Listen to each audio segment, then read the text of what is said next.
Hey Anthony, it's Mikaela. I hope that wherever you are in mind and spirit and soul, you're feeling joy. And nearly 4 years ago, I wrote an essay, LampLight, after you died by suicide.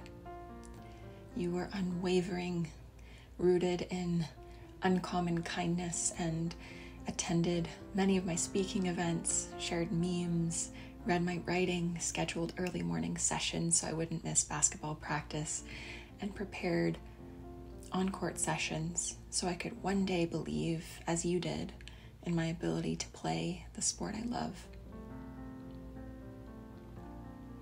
The lamplight metaphor, I want you to know, initially spoke to the idea that mental health care providers dedicate their lives to embodying how a single lamp can light up a room. On the receiving end, light up can mean feeling warmth for the first time, unparalleled care, or awakening and learning. Lamplight is also soft and gentle rather than harsh and abrupt. And I wanted to spotlight the necessity of this impulse in our world. But as always, many necessary things aren't sufficient. For 4 years, I've wrestled with how to be a lamp in return when the mental health care system was built under capitalism and colonialism. I had to ask myself if there was a difference between leaving a wake of lamplight or lamps I chose to switch on. Which is the bridge? Lamplight was raw and reflective. I was raw and reflective as I realized how familiar deep, exhausted emptiness is. Nobody is immune, and Maria Popova's words, anything you polish with attention will become a mirror, echo. She also says, it always hurts to grow twice as alive. In wayfinding toward allyship as someone who isn't a mental health care provider, this is what I've tried to do. Refine my learning until it became a mirror within which I was gifted a second self, aspiring to be twice as alive.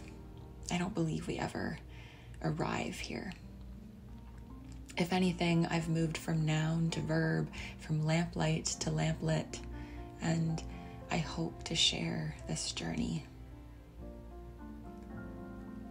I've long said that caring for our mental health should never be reserved for times of crisis. I still believe this, though I think crisis needs nuance and definition. We are enmeshed in a mental health crisis. Crisis is the fabric of our lives, the common denominator and constant state of being. And mental health care providers, very much experiencing this too, support us in surviving it. Whew. In a blog post by Bayo Akomolafe, titled A Slower Urgency, he asks, what if the way we respond to the crisis is part of the crisis? What if instead, though it seems counterintuitive, we paused intentionally and questioned what action actually means? What does doing something mean? On an episode of Verses, Ross Gay versus Entanglement, he speaks to the idea that appealing to timelessness in writing or anything else isn't what's best for any ecosystem. Really, he's emphasizing the importance of the slow, present moment. Now is cyclical, not linear. Healthy soil, not indestructible plastic. What many of us associate with flow. And to me, flow invokes wonder. Wonder seems an odd thing to fold in here, as does rest, as does joy, but these are what sustain us, what allow us to remain cyclical and non-linear. But I've had questions about wonder too. It's not neutral, and neither is curiosity. Oxford says that wonder is, as a noun, a feeling of surprise mingled with admiration caused by something beautiful, unexpected, unfamiliar, or inexplicable. And as a verb, a desire to be curious, to know something, or to feel doubt. To be very honest, this is what I feel when engaging with decolonized mental health care work, healing, and poetry, largely crafted by people of the global majority. Surprise, admiration, curiosity, and doubt directed inward. This is wonder in practice. Decolonizing Therapy by Dr. Jennifer Mullen is indisputably my new root system. But I want to unpack this sense of wonder, not stop at feeling it, questioning, wondering how we wonder, engage with it, and why. Contradictions for White People in Racial Justice Work by Hannah Baer is an incredibly helpful diagram for anybody or body of work that we seek to be in allyship with. But how do we navigate these contradictions? As she always does, Safia El-Hilo, one of my favorite poets, opened a door for me. In a stunning essay against simile, El-Hilo writes about how using simile, describing what something is like rather than what it is, can be deeply painful if it takes a description of what something is like, or now thought of as, to gather attention, momentum, and support, especially when what it is like has long been uplifted at the expense of what it is. She uses the example of a map of Sudan being superimposed over the US and Europe to provide a sense of scale for the suffering there. Because like will never be is, she says. El-Hilo spotlights further that she's interrogating her impulse to be this bridge, to create connective tissue with her own body between the room she's performing in and her people in Sudan, by describing what something is like in a poem. But suffering is unlike anything. Suicide is unlike anything. She says, my body cannot bridge it, cannot find the words to bring it across. And I believe this is because she shouldn't have to be the bridge. I should.